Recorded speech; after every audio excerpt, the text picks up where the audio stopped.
mitsantsanga zanazana misaotra indrindra koa zaho any pretra tena mamasy indrindra amin'ny zanakely any korala zany indrindra koa zany amezako fisaorana manoka mama zay natombo azy nikarakara azy nanombo lalana azy amin'andro tsara indrindra fa mitondra azy fivavahana. Merci mama. Sisy anao zay mama tsy naran'izany ekeko mafy ary marary ilazam-pisakely fa hono teny rehetra teo efa eo ampelatany an'Andriamanitra manaraka zay koa zay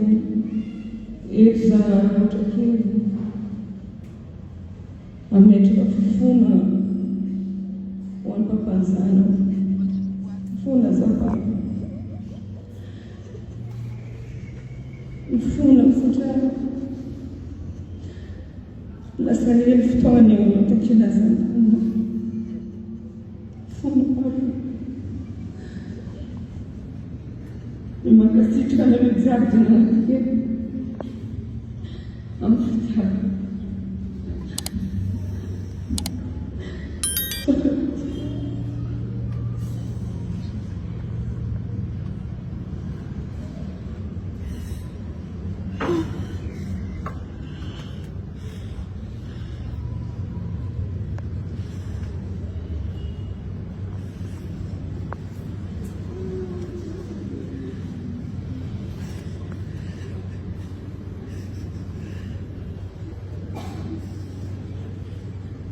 Paolo Gesù porta Bernardo